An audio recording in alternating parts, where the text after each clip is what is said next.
ನಮಸ್ಕಾರ. ಅಮೋಘ ವಾರ್ತೆಗಳಿಗೆ ಸ್ವಾಗತ. ನಾನು ಅಮೂಲ್ಯ ಬಿಎಂ ಶೆಟ್ಟಿ. ಇದೀಗ ಮುಖ್ಯಾಂಶಗಳು. ಬೇಲೂರಿನಲ್ಲಿ ದ್ವಿತೀಯ ಪಿಯುಸಿ ಪ್ರಶ್ನೆ ಪತ್ರಿಕೆ ಅದಲು ಬದಲು ವಿತರಣೆ. 6 ಜನ ವಿದ್ಯಾರ್ಥಿಗಳ ಭವಿಷ್ಯಕ್ಕೆ ಪೆಟ್ಟು ನೀಡಿದ ಶಿಕ್ಷಣ ಇಲಾಖೆ, ಕಣ್ಣೀರು ಹಾಕಿದ ವಿದ್ಯಾರ್ಥಿಗಳು. ಕಾನೂನುಬದ್ಧ ದತ್ತು ಪ್ರಕ್ರಿಯೆ ಅನುಸರಿಸುವುದು ಅಗತ್ಯ. ದತ್ತು ಯೋಜನೆ, ಮಕ್ಕಳ ಸಂರಕ್ಷಣೆ, ಬಾಲ್ಯ ವಿವಾಹ ತಡೆ ಕಾಯ್ದೆ, ಪೋಕ್ಸೋ ಕಾಯ್ದೆ ಕುರಿತು ಜಾಗೃತಿ ಕಾರ್ಯಕ್ರಮದಲ್ಲಿ ಜಿಲ್ಲಾಧಿಕಾರಿ ಕೆಎಸ್ ಲತಾಕುಮಾರಿ ಹೇಳಿಕೆ. ಮತ್ತು ಬಿಸಿಲಿನ ಬೆಗೆಗೆ ತಂಪೆರೆದ ಆವರಣ. ಹಾಸನ ನಗರದಲ್ಲಿ ಗುಡುಗು ಬಿರುಗಾಳಿ ಸಹಿತ ಆಲಿಕಲ್ಲಿನ ಮಳೆ. ವಾರ್ತೆಗಳ ವಿವರ. ಸೋಮವಾರ ನಡೆದ ದ್ವಿತೀಯ ಪಿಯುಸಿ ಕಂಪ್ಯೂಟರ್ ಸೈನ್ಸ್ ಅಂತಿಮ ಪರೀಕ್ಷೆಯಲ್ಲಿ ಪ್ರಶ್ನೆ ಪತ್ರಿಕೆ ವಿತರಣೆಯಲ್ಲಿ ನಡೆದ ಗಂಭೀರ ತಪ್ಪಿನಿಂದ 6 ಮಂದಿ ವಿದ್ಯಾರ್ಥಿಗಳಿಗೆ ಅನ್ಯಾಯವಾಗಿರುವ ಘಟನೆ ಬೆಳಕಿಗೆ ಬಂದಿದೆ.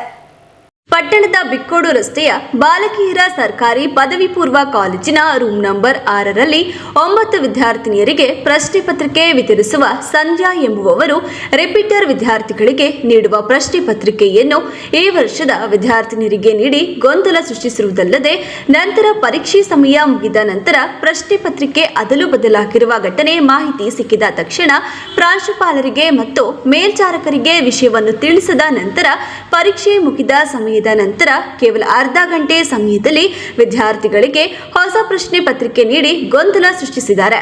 ಈ ಸಂದರ್ಭದಲ್ಲಿ ಕಣ್ಣೀರು ಹಾಕಿ ಮಾತನಾಡಿದ ವಿದ್ಯಾರ್ಥಿಗಳು, ಕಷ್ಟಪಟ್ಟು ನಾವು ಬಡ ಕುಟುಂಬದ ಮಕ್ಕಳಾಗಿದ್ದರೂ ನಮ್ಮ ಪೋಷಕರು ನಮಗೆ ಉತ್ತಮ ವಿದ್ಯಾಭ್ಯಾಸ ಕೊಡಿಸುತ್ತಿದ್ದಾರೆ. ಆದರೆ ಪ್ರಶ್ನೆ ಪತ್ರಿಕೆ ವಿತರಿಸುವಾಗ ಪುನರಾವರ್ತಿತ ವಿದ್ಯಾರ್ಥಿಗಳಿಗೆ ನೀಡುವ ಪ್ರಶ್ನೆ ಪತ್ರಿಕೆಯನ್ನು ಹೊಸದಾಗಿ ಬರೆಯುತ್ತಿದ್ದ ಪ್ರಶ್ನೆ ಪತ್ರಿಕೆಯನ್ನು ಅದಲು ಬದಲು ಮಾಡಿ ನಮ್ಮ ಭವಿಷ್ಯಕ್ಕೆ ಮೊದಲ ಪೆಟ್ಟು ನೀಡಿದ್ದಾರೆ. ನಾವು ಕೇಳಲು ಹೋದ ಸಂದರ್ಭದಲ್ಲಿ ಇಲ್ಲಿಯ ಪ್ರಾಂಶುಪಾಲರು ಉಡಾಫೆಯಿಂದ ಮಾತನಾಡಿದ್ದಲ್ಲದೆ ಮುಂದೆ 20 ದಿನಗಳ ಬಳಿಕ ಮತ್ತೆ ಪರೀಕ್ಷೆ ಬರೆಯಲು ಅವಕಾಶವಿದ್ದು ಆವಾಗ ನೀವು ಮತ್ತೆ ಬರೆಯಬಹುದು ಎಂದು ಉಡಾಫೆ ಉತ್ತರ ನೀಡಿದ್ದಾರೆ. ಕಂಪ್ಯೂಟರ್ ಸೈನ್ಸ್ ಎಕ್ಸಾಮ್ ಇತ್ತು. ರಾತ್ರಿ ಎಲ್ಲ ತುಂಬ ಕಷ್ಟಪಟ್ಟು ಓದಿ ಬಂದಿದ್ವಿ. ತುಂಬ ಬಡವ್ರ ಮನೆಯಿಂದ ಬಂದಿದ್ದೀವಿ. ಬೆಳಗ್ಗೆ ಬಂದು ಕ್ವಶನ್ ಪೇಪರ್ ನೋಡಿದ ತಕ್ಷಣ ಎಲ್ಲ ಒಂದು 5-6 ಚಾಪ್ಟರ್ಸ್ ತುಂಬ ಸಿಮಿಲರ್ ಇದ್ದವು. ಅದಕ್ಕೋಸ್ಕರ ನಾವು ತುಂಬ ಡಿಫಿಕಲ್ಟಾಗಿ ಬಂದಿದ್ದೆ. ನಾವು ಯಾರಿಗೂ ಹೇಳೋಕ್ಕೆ ಹೋಗಲಿಲ್ಲ. ಆಮೇಲೆ ಒಂದು ಗಂಟೆಗೆ ಆಚೆಗೆ ಬಂದಿದ್ದ ತಕ್ಷಣ ಗೊತ್ತಾಯ್ತಿದ್ದು ಓಲ್ಡ್ ಸ್ಟೂಡೆಂಟ್ಸಿಗೆ ಕೊಟ್ಟಿರೋ ಕ್ವಶನ್ ಪೇಪರು ಅಂತವ. ಆಮೇಲೆ ಸ್ವಲ್ಪ ಹೊತ್ತು ಬೇಜಾರಾಯಿತು. ಆಮೇಲೆ ಇವ್ರ ಹತ್ರ ಕೇಳೋ ಹೊತ್ತಿಗೆ ನೆಕ್ಸ್ಟ್ ಅಟೆಂಡ್ ಇದೆಯಲ್ಲ ಅವಾಗ ಬರ್ಕೊಂಡು ಪಾಸ್ ಆಗಿ ಅಂತ ಹೇಳಿದ್ರು. ಆಮೇಲೆ ಮತ್ತೆ ಕರ್ಕೊಂಡೋಗಿ 1:30 ಕರ್ಕೊಂಡೋಗಿ 2 ಗಂಟೆಗೆ ಎಕ್ಸಾಮ್ ಬರೆಸಿ ಕರ್ಕೊಬಂದರು. ನಮಗೆ ಹಾಫ್ ಆನ್ ಅವರಲ್ಲಿ ಏನೂ ಬರೆಯೋಕ್ಕಾಗಲಿಲ್ಲ. ನನಗೆ ತುಂಬ ಏನು ದೊಡ್ಡದಿತ್ತು, ಕಾಲೇಜಿಗೆ ಫಸ್ಟ್ ಬರಬೇಕು ಅಂತಿದ್ದೆ. ಅದರಿಂದ ನನ್ನ ಪರ್ಸೆಂಟೇಜ್ ಎಲ್ಲ ಹೋಯಿತು. ಇದರಲ್ಲಿತ್ತು ನಮಗೆ ಗೊತ್ತಿರಲಿಲ್ಲ. ಆ ಇನ್ವಿಜಿಲೇಟರ್ ಸಹ ಹೇಳಿಲ್ಲ ಅದು ರಿಪೀಟರ್ಸಿಗೆ ಬಂದಿರೋ ಪೇಪರು ಅಂತ. ನಾವೇನು ಮಾಡಿದ್ವಿ, ಅದರಲ್ಲಿ ಸಿಮಿಲರ್ ಚಾಪ್ಟರ್ಸ್ ಇತ್ತು. ಸೊ ಅಪ್ಲಿಕೇಶನ್ ಲೆವೆಲ್ ಡಿಫಿಕಲ್ಟಲ್ಲಿ ಕೊಟ್ಟಿರ್ಬೋದೇನೋ ಅಂತ ನಾವು ಸೇಮ್ ಅಂತ ಬರೆದ್ವಿ. ಆಮೇಲೆ ಬರ್ದಾದ್ಮೇಲೆ ಆಚೆ ಬಂದು ಇವ್ರ ಹತ್ರ ಪೇಪರ್ ಇಸ್ಕೊಂಡು ನೋಡಿದ್ರೆ ನಮಗೆ ಕೊಟ್ಟಿರೋದೇ ಪೇಪರ್ ಬೇರೆ, ಇವ್ರಿಗೆ ಕೊಟ್ಟಿರೋದೇ ಪೇಪರ್ ಬೇರೆ. ಆಮೇಲೆ ಅಲ್ಲೋ ಕೇಳಿದ್ವಿ, ಏನು ಪೇಪರ್ ಚೇಂಜ್ ಕೊಟ್ಟಿದ್ದೀರಾ ಅಂತ ಹೇಳಿದ್ದಕ್ಕೆ ಇನ್ನೊಂದು ಸರ್ತಿ ಎಕ್ಸಾಮ್ ಬರೀ ಕಟ್ಟಿ ಅಂತ ಹೇಳಿದರು. ಆಮೇಲೆ ಜಾಸ್ತಿ ಅಳ್ತಿದ್ವಲ್ಲ ನಾವು, ಅದಕ್ಕೆ ಮೇಲೆ ಕರ್ಕೊಂಡು ಹೋಗ್ಬಿಟ್ಟು 1:15 ಕೊಟ್ಟು ಕರೆಕ್ಟಾಗಿ 2:10 ವಾಪಸ್ ಇಸ್ಕೊಂಡ್ರು. ನಾವು ಜಾಸ್ತಿನೂ ಬರೆಯೋಕ್ಕಾಗಲಿಲ್ಲ. ಈಗ ನಾವು ಸ್ಕೋರ್ ಮಾಡೋ ಮಕ್ಕಳು ಈ ಥರ ಕಮ್ಮಿ ತೆಗೆದ್ರೆ ಅದು ನಮ್ಮ ಪರ್ಸೆಂಟೇಜ್ ಕೆಳಗೋಗುತ್ತೆ. ಆ್ಯಸ್ ಎ ಗೆಸ್ಟ್ ಲೆಕ್ಚರರ್ ನಾನು ಜೂನಿಯರ್ ಕಾಲೇಜ್ ಮತ್ತು ಸಹೋದಯ 2 ಕಡೆ ವರ್ಕ್ ಮಾಡ್ತಾಯಿದ್ದೀನಿ. ಸೊ ನಮ್ಮ ಮಕ್ಕಳು ಇವತ್ತು ಬೆಳಗ್ಗೆ ಕಂಪ್ಯೂಟರ್ ಸೈನ್ಸ್ ಎಕ್ಸಾಮ್ ಬರೆಯೋಕ್ಕೆ ಬಂದಿದ್ದಾರೆ. ಸೊ ಆ ರೂಮಲ್ಲಿ 6 ಜನ ಇದ್ರಂತೆ. ಅವ್ರು 6 ಜನ ಕೂಡ ಚೆನ್ನಾಗಿ ಓದವ್ರೆ. ಜೂನಿಯರ್ ಕಾಲೇಜಲ್ಲಿ 3 ಜನ ಇದ್ದಾರೆ, ಸರ್ವೋದಯದವರು 3 ಜನ ಇದ್ದಾರೆ. 6 ಜನ ನನ್ನ ಸ್ಟೂಡೆಂಟ್ಸ್. ಸೊ ಅವ್ರು 6 ಜನಕ್ಕೂ ಏನು ಮಾಡಿದ್ದಾರೆ ಅಂದರೆ ಹಳೆ paper, last year paper repeated ಸ್ಟೂಡೆಂಟ್ಸಿಂದು ಕೊಟ್ಬಿಟ್ಟಿದ್ದಾರೆ. ಸೊ ಈ ಮಕ್ಕಳಿಗೆ ಯಾಕೆ ಗೊತ್ತಾಗಿಲ್ಲ ಅಂದರೆ ರಿಪೀಟೆಡ್ ಪೇಪರ್ಗೂ ನ್ಯೂ ಪೇಪರ್ಗೂ 6 ಚಾಪ್ಟರ್ ಸಿಮಿಲರ್ ಇದೆ. ಸೊ ಈ ಮಕ್ಕಳು ಏನು ಅಂದ್ಕೊಂಡಿದ್ದಾರೆ ಅಂದರೆ ನ್ಯೂ ಪೇಪರ್ ಕಷ್ಟ ಬಂದಿದೆ ಅಂತ ಅಂದ್ಕೊಂಡ್ಬಿಟ್ಟಿದ್ದಾರೆ. ಸೊ 3 ಅವರ್ಸ್ ಅವರು ಎಕ್ಸಾಮ್ ಆದಮೇಲೆ ಹೊರಗಡೆ ಬಂದು ನೋಡಿದಾಗ ಮಕ್ಳಿಗೆ ಗೊತ್ತಾಗ್ತಾ ಇದೆ ಪೇಪರ್ ಚೇಂಜ್ ಬಂದಿದೆ ಅಂತ. ಅವ್ರು ಅಳಕ್ಕೆ ಸ್ಟಾರ್ಟ್ ಮಾಡಿದ್ದಾರೆ. ಅವಾಗ ಅವ್ರದ್ದು ರೆಸ್ಪಾನ್ಸ್ ಹೇಗಿತ್ತಂತೆ, ಬಿಡಿ ಏನಾಗಲ್ಲ ನೆಕ್ಸ್ಟ್ ಎಕ್ಸಾಮ್ ಇದೆ ಅಲ್ವಾ ಅವಾಗ ಬರ್ಕೊಳ್ಳಿ ಅಂತ ಹೇಳಿದ್ರಂತೆ. ಇವ್ರು ಅಳ್ತಿರೋದು ನೋಡಿಬಿಟ್ಟು ಆಮೇಲೆ ಮತ್ತೆ ಒಳಗೆ ಕರ್ಕೊಂಡೋಗಿ ಬನ್ನಿ ಅಂತ ಬರ್ಸಿದ್ದಾರೆ. ಬಟ್ 45 ಮಿನಿಟ್ಸ್ ಅಷ್ಟೇ ಟೈಮ್ ಕೊಟ್ಟಿರೋದು. ಅದು ಮಕ್ಕಳು ಎಕ್ಸ್ಟ್ರಾ ಕೇಳೋಕ್ಕೆ ಹೋದರೆ ಕಿತ್ಕೊಂಡ್ರಂತೆ ಪೇಪರ್. ನಾವು ಅದ್ರ ಬಗ್ಗೆ ಮಾತಾಡೋಕ್ಕೆ ಹೋದರೆ ನಮಗೇನು ರೆಸ್ಪಾನ್ಸೇ ಕೊಡಲಿಲ್ಲ. ಅನೇಕ ದಂಪತಿಗಳಿಗೆ ಮಗು ಪಡೆಯಲು ಸಾಧ್ಯವಾಗದ ಸಂದರ್ಭದಲ್ಲಿ ದತ್ತು ಪ್ರಕ್ರಿಯೆ ಒಂದು ಕುಟುಂಬಕ್ಕೆ ಆಶಾಕಿರಣವಾಗಬಹುದು. ಅನಧಿಕೃತವಾಗಿ ಮಗುವನ್ನು ದತ್ತು ಪಡೆಯದೆ ಕಾನೂನುಬದ್ಧ ಪ್ರಕ್ರಿಯೆ ಪಾಲಿಸುವುದು ಅಗತ್ಯ ಎಂದು ಜಿಲ್ಲಾಧಿಕಾರಿ ಕೆಎಸ್ ಲತಾಕುಮಾರಿ ಹೇಳಿದರು. ನಗರದ ಹಾಸನಾಂಬ ಕಲಾಕ್ಷೇತ್ರದಲ್ಲಿ ಮಕ್ಕಳ ರಕ್ಷಣಾ ನಿರ್ದೇಶನಾಲಯ ಜಿಲ್ಲಾ ಮಕ್ಕಳ ರಕ್ಷಣಾಧಿಕಾರಿಗಳ ಕಚೇರಿ ಇವರ ಸಂಯುಕ್ತಾಶ್ರಯದಲ್ಲಿ ಹಮ್ಮಿಕೊಳ್ಳಲಾಗಿದ್ದ ದತ್ತು ಯೋಜನೆ, ಮಕ್ಕಳ ಸಂರಕ್ಷಣೆ, ಬಾಲ್ಯ ವಿವಾಹ ತಡೆ ಕಾಯ್ದೆ, ಫೋಕ್ಸೋ ಕಾಯ್ದೆ ಕುರಿತು ಜಾಗೃತಿ ಕಾರ್ಯಕ್ರಮವನ್ನು ಉದ್ಘಾಟಿಸಿ ಮಾತನಾಡಿದ ಅವರು, ಒಂದು ಮಗುವಿನ ಪೋಷಕರಾಗುವುದು ಸುಲಭದ ಮಾತಲ್ಲ. ಅದಕ್ಕೆ ಸಾಮಾಜಿಕ ಬದ್ಧತೆ ಹಾಗೂ ಜವಾಬ್ದಾರಿ ಅಗತ್ಯವಿದೆ ಎಂದು ಅವರು ಅಭಿಪ್ರಾಯಪಟ್ಟರು. ಹಿಂದೆ ತಾಯಿಗೆ ಮಗು ಇಲ್ಲದಿದ್ದರೆ ಅವಳನ್ನು ಬಂಜೆ ಎಂದು ಕರೆಯುವಂತಹ ನಕಾರಾತ್ಮಕ ಮನೋಭಾವ ಸಮಾಜದಲ್ಲಿ ಇತ್ತು. ಇದರಿಂದ ಕುಟುಂಬವನ್ನೇ ಕೆಟ್ಟ ರೀತಿಯಲ್ಲಿ ಮಾತನಾಡುವ ಪರಿಸ್ಥಿತಿ ಕಾಣಿಸುತ್ತಿತ್ತು. ಮಗುವನ್ನು 9 ತಿಂಗಳು ಹೊಟ್ಟೆಯಲ್ಲಿ ಧರಿಸುವುದು ಒಂದಷ್ಟು ಸುಲಭವಾದರೂ ಜನನದ ನಂತರ ಅದನ್ನು ಸಾಕಿ ಬೆಳೆಸುವುದು ಪೋಷಕರಿಗೆ ದೊಡ್ಡ ಜವಾಬ್ದಾರಿಯಾಗಿದೆ. ನಮ್ಮ ದೇಶದಲ್ಲಿ ಹಿಂದಿನಿಂದಲೂ ಕುಟುಂಬ ವ್ಯವಸ್ಥೆ ಬಹಳ ಬಲಿಷ್ಠವಾಗಿದ್ದು, ತಂದೆ ತಾಯಿ, ಅಜ್ಜಿ ತಾತ ಹಾಗೂ ಸಂಬಂಧಿಕರ ಸಹಕಾರದಿಂದ ಮಕ್ಕಳ ಜೀವನ ಸಮಗ್ರವಾಗಿ ರೂಪುಗೊಳ್ಳುತ್ತಿತ್ತು. ಆದರೆ ಇತ್ತೀಚಿನ ದಿನಗಳಲ್ಲಿ ಜೀವನ ಶೈಲಿ ಬದಲಾಗಿದ್ದು, ಗಂಡ, ಹೆಂಡತಿ, ಮಗು ಎಂಬ ಸಣ್ಣ ಕುಟುಂಬ ವ್ಯವಸ್ಥೆ ಹೆಚ್ಚಾಗಿದೆ. ಇದರೊಂದಿಗೆ ಮಕ್ಕಳ ಪೋಷಣೆಗೂ ಹಲವಾರು ಸವಾಲುಗಳು ಎದುರಾಗುತ್ತಿವೆ.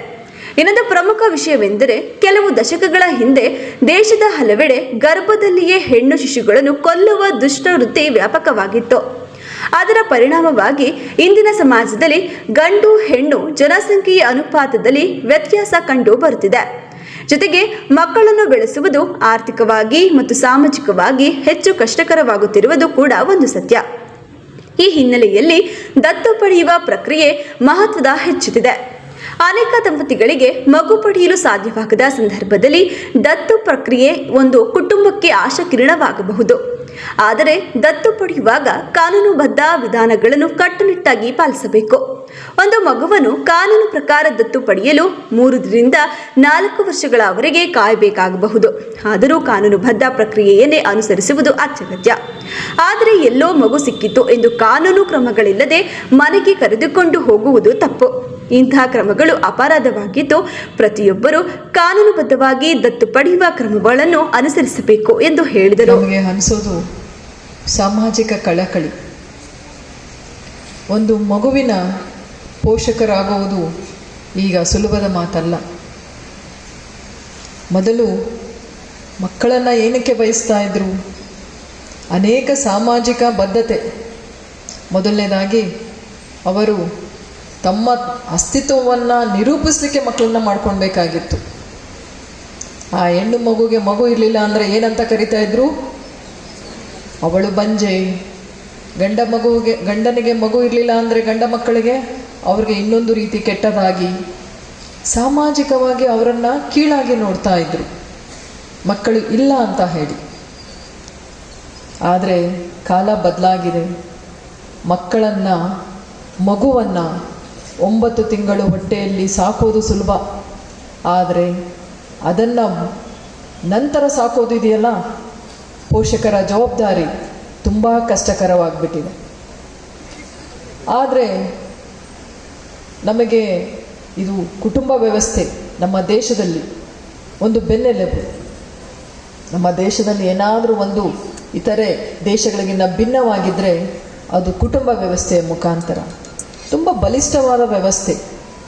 ತಂದೆ ತಾಯಿ, ಪೋಷಕರು, ಅಜ್ಜಿ ತಾತ, ಸಂಬಂಧಿಕರು, ಅನೇಕ ಸಂಬಂಧಗಳು, ಮಗುವಿನ ಜೀವನ ಪರಿಪೂರ್ಣ ಆಗ್ತಾ ಇತ್ತು. ಆದರೆ ಈಗ ಕಾಲ ಬದಲಾಗ್ಬಿಟ್ಟಿದೆ. ನ್ಯೂಕ್ಲಿಯರ್ ಫ್ಯಾಮಿಲೀಸ್, ಗಂಡ ಹೆಂಡತಿ ಮಗು, ಇಷ್ಟೇ ಜೀವನ. ಇಷ್ಟು ಇದ್ದರೂ ಸಹ ಅನೇಕ ಚಾಲೆಂಜಸ್. ಯಾಕೆ ನಾವು ಇವತ್ತು ದತ್ತು ತೆಗೆದುಕೊಳ್ಳುವ ಪ್ರಕ್ರಿಯೆ ಬಗ್ಗೆ ಮಾತಾಡ್ತಾ ಇದ್ದಾವೆ? ಯಾಕೆ ಅಂದರೆ ಕೇವಲ 2-3 ದಶಕಗಳ ಹಿಂದೆ ಒಂದು ಮಾರಣ ಹೋಮನೆ ನಡೆದು ಹೋಯಿತು. ಗರ್ಭದಲ್ಲಿ ಹೆಣ್ಣು ಶಿಶುವನ್ನು ಕೊಲ್ಲೋ ಒಂದು ಪ್ರವೃತ್ತಿ ಇಡೀ ದೇಶದಲ್ಲಿ ವ್ಯಾಪಕವಾಗಿತ್ತು. ಅದರ ಪರಿಣಾಮ ನಾವೀಗ ಅನುಭವಿಸ್ತಾ ಇದ್ದೇವೆ. ಮೊದಲನೇದಾಗಿ ಜೆಂಡರ್ ರೇಷಿಯೋ, ಗಂಡು ಹೆಣ್ಣಿನ ಒಂದು ರೇಷಿಯೋ ಸರಾಸರಿ ಕಮ್ಮಿ ಆಗ್ತಾ ಇದೆ. ಮಕ್ಕಳ ಸಂಖ್ಯೆ ಕಮ್ಮಿ ಆಗ್ತಾ ಇದೆ. ಮಕ್ಕಳನ್ನು ಹೇರೋದು ಆರ್ಥಿಕವಾಗಿ ತುಂಬ ಕಷ್ಟ ಆಗಿಬಿಟ್ಟಿದೆ. ಇನ್ನು ಸಾಮಾಜಿಕ ಹೊಣೆಯಂತೂ ಇನ್ನೂ ಕಷ್ಟ. ಅದರಲ್ಲೂ ಒಬ್ಬ ತಾಯಿಗೆ ಒಂದು ಮಗುವನ್ನು ನೋಡಿಕೊಂಡು ತನ್ನ ಕರ್ತವ್ಯವನ್ನು, ಜವಾಬ್ದಾರಿನ ನಿಭಾಯಿಸೋದು ಇನ್ನೂ ಕಷ್ಟ. ಅಷ್ಟೆಲ್ಲ ಇದ್ರೂ ಆಯಿತು, ಒಂದು ಮಗುವನ್ನು ಪಡೆಯೋಣ ಅಂತ ಹೋದರೆ ಅನೇಕ ಸವಾಲುಗಳು. ಆಗ ಒಂದು ಕುಟುಂಬ ವ್ಯವಸ್ಥೆಗೆ ಸಹಾಯಕವಾಗಿ ನಿಲ್ಲುವುದೇ ಈ ದತ್ತು ಪ್ರಕ್ರಿಯೆ. ಕೇಂದ್ರ ಸರ್ಕಾರದಲ್ಲಿ ಕಾರ ಅಂತೇಳಿ ಒಂದು ಸಂಸ್ಥೆ ಇದೆ. ಕಾರ, CARA, ಕಾರ. ಏನದು ಕಾರ ಸಂಸ್ಥೆ? Centre for adoption regulatory authority ಅಂತ ಇದೆ.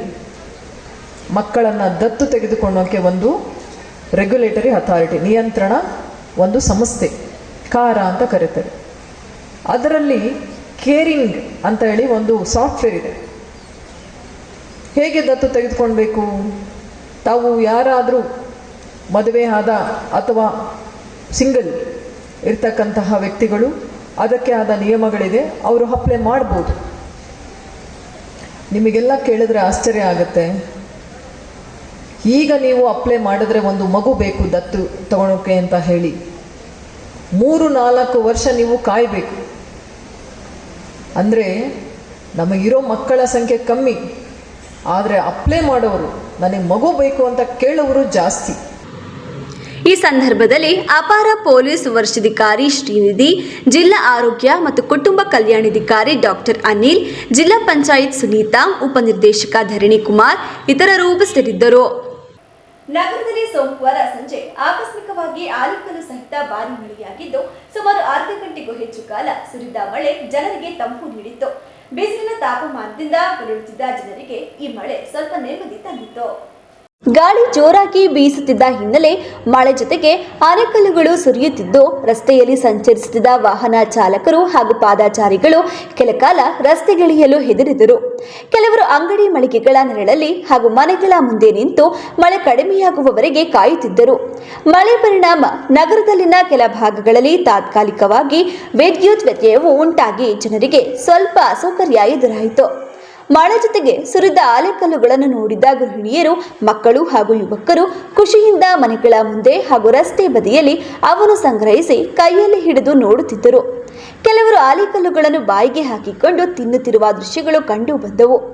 ಆಲಿಕಲ್ಲು ತಿಂದರೆ ಆರೋಗ್ಯಕ್ಕೆ ಒಳ್ಳೆಯದು ಎಂಬ ಮಾತುಗಳನ್ನು ಪರಸ್ಪರ ಮಾತನಾಡಿಕೊಳ್ಳುತ್ತಿದ್ದರು. ಈ ವರ್ಷ ನಗರದಲ್ಲಿ ಮೊದಲ ಬಾರಿ ಆಲಿಕಲ್ಲು ಮಳೆಯಾಗಿರುವುದರಿಂದ ಜನರಲ್ಲಿ ವಿಶೇಷ ಉತ್ಸಾಹ ಕಂಡು ಬಂದಿತ್ತು.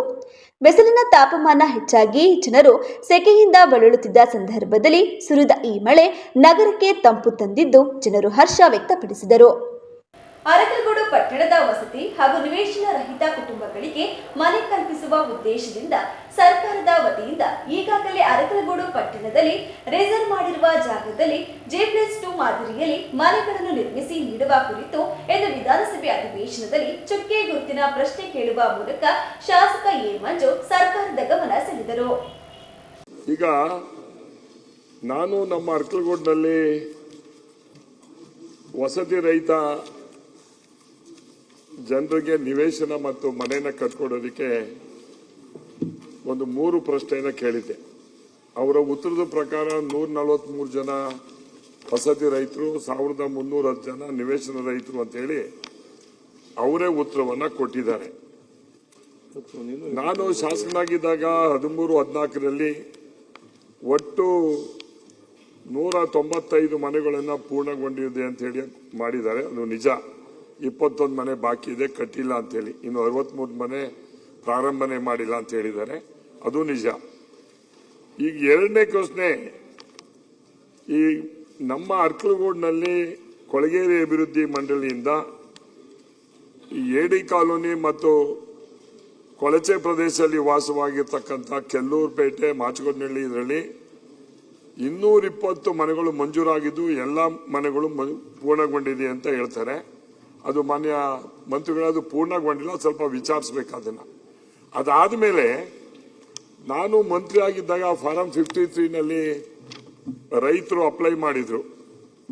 ವಾರ್ಡ್ ನಂಬರ್ 3ರಲ್ಲಿ ಸರ್ವೆ ನಂಬರು 241 ಮತ್ತು 9 ಎಕರೆ 10 ಗುಂಟೆ ಮತ್ತು 1 ಎಕರೆ 31 ಗುಂಟೆ, ಒಟ್ಟು 11 ಎಕರೆ 1 ಗುಂಟೆನಲ್ಲಿ ಈ ಜಾಗನ ನಿವೇಶನ ರೈತರಿಗೆ ಮನೆ ಕಟ್ಕೊಡ್ಬೇಕು ಅಂತ ಹೇಳಿ ಮಾಡಿದ್ದು. ಮಾನ್ಯ ಅಧ್ಯಕ್ಷರೇ, ಮಾನ್ಯ ಮಂತ್ರಿಗಳಿಗೆ ನಾವು ಮನವಿ ಮಾಡೋದಿಷ್ಟೇ, ಟೌನ್ ಲಿಮಿಟ್ಸ್ ಅಲ್ಲಿ ನೀವು ನಿವೇಶನಗಳನ್ನ ಬಡವರಿಗೆ ಕೊಟ್ರೆ ಅವ್ರಿಗೆ ದುಡ್ಡು ಇರೋದಿಲ್ಲ, ಕಟ್ಟಕ್ಕಾಗಲ್ಲ. ನನ್ನ ಮನವಿ ಏನು ಅಂದ್ರೆ G+3 ಆಧಾರದ ಮೇಲೆ 1500 ಮನೆಗಳು ನಮ್ಮ ಅವಶ್ಯಕತೆ ಇರೋದ್ರಿಂದ ನಾವು ಕೊಟ್ಟಿರ್ತಕ್ಕಂಥ 11 ಎಕರೆ 1 ಗುಂಟೆ ಏನಿದೆ ಅದರಲ್ಲಿ G+3 ಕಟ್ಕೊಡ್ಬೇಕು ಅಂತಕ್ಕಂಥದ್ದು ನನ್ನ ಮನವಿ. ಅದನ್ನ ಅಲ್ಲಿ ಜಾಸ್ತಿ SC ST ಅಲ್ಪಸಂಖ್ಯಾತರು ಇರೋದ್ರಿಂದ ಇದನ್ನ ನಾನು ಮಾಡ್ಕೊಡ್ತೀನಿ ಅಂತ ಹೇಳಿ ತಮ್ಮಲ್ಲಿ ಮನವಿ ಮಾಡ್ತಾ ಇದ್ದೇನೆ. ಸದಸ್ಯರು ಹೇಳ್ದಂಗೆ ಅವ್ರ ಕ್ಷೇತ್ರದಲ್ಲಿ ರಾಜೀವ್ ಗಾಂಧಿ HP ಸ್ಕೀಮಲ್ಲಿ ಬಸವ ಅಂಬೇಡ್ಕರ್ ವಾಚವ್ಯದಲ್ಲಿ 2013-14 283 ಮನೆಗಳು ಸ್ಯಾಂಕ್ಷನ್ ಆಗಿದೆ. ಅದರಲ್ಲಿ ಸದಸ್ಯರು ಹೇಳ್ದಂಗೆ 195 ಮನೆ ಕಂಪ್ಲೀಟ್ ಆಗಿದೆ, 21 ಮನೆ ಕೆಲಸ ನಡೀತಾ ಇದೆ, 3 ಮನೆ ಅನ್ಸ್ಟಾರ್ಟರ್ ಆಗಿದೆ ಶಾಸಕರೇ.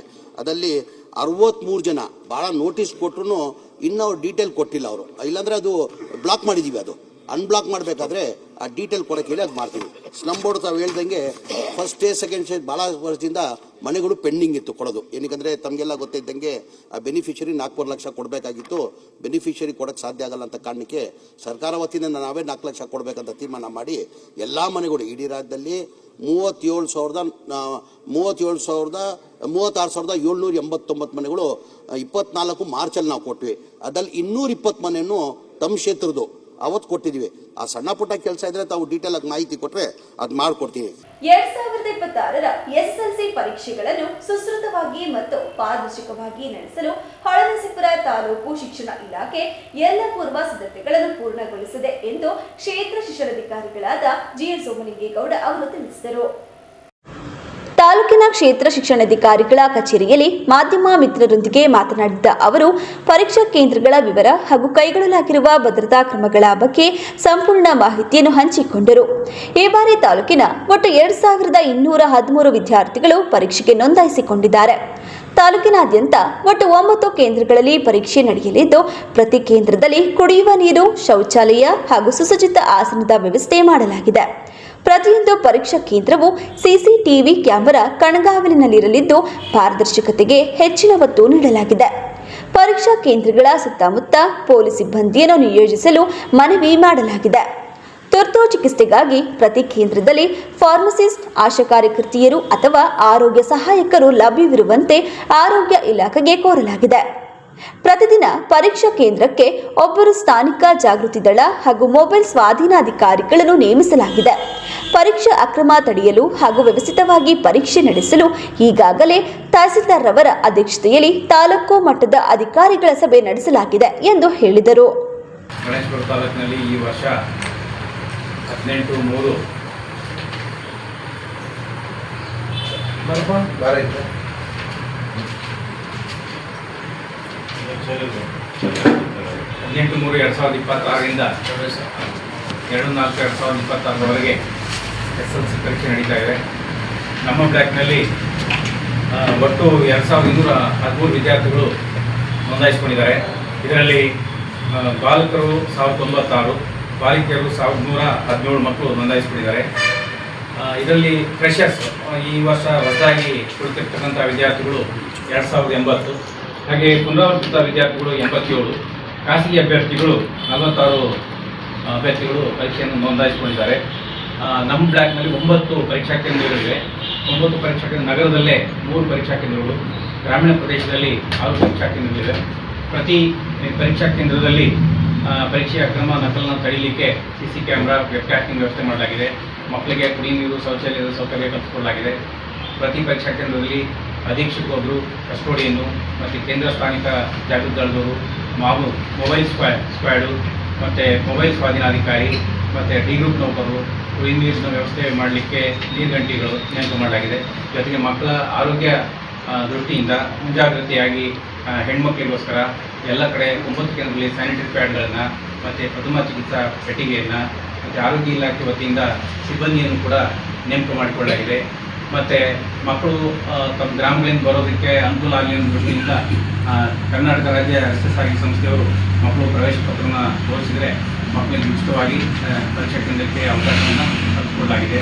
ಮತ್ತು ಪರೀಕ್ಷೆ ನಡೆಯುವಂಥ ಸಂದರ್ಭದಲ್ಲಿ ವಿದ್ಯುತ್ ಸಂಪರ್ಕದ ಕಡಿತ ಆಗಬಾರದು ಅನ್ನೋ ದೃಷ್ಟಿಯಿಂದ ಸಂಬಂಧಪಟ್ಟಂಥ ಇಂಧನ ಇಲಾಖೆಯವರು ಕೂಡ ಪತ್ರ ವ್ಯವಹರಿಸಿ ಯಾವುದೇ ಕಾರಣಕ್ಕೂ ಕೂಡ ಪರೀಕ್ಷೆ ಬೆಳಗ್ಗೆ 10 ಗಂಟೆಗೆ ಶುರುವಾದರೆ 1:15 ತನಕ ನಡೀತದೆ. ಈ ಅವಧಿನಲ್ಲಿ 9 ಗಂಟೆಯಿಂದಲೇ ಯಾವುದೇ ಕಾರಣಕ್ಕೂ ಮಧ್ಯದಲ್ಲಿ ವಿದ್ಯುತ್ ಕಡಿತ ಆಗಬಾರ್ದು ಅಂತ ಹೇಳಿ ಅವರು ಕೂಡ ನಾವು ಮನವಿ ಮಾಡಿಕೊಂಡಿದ್ದೇವೆ.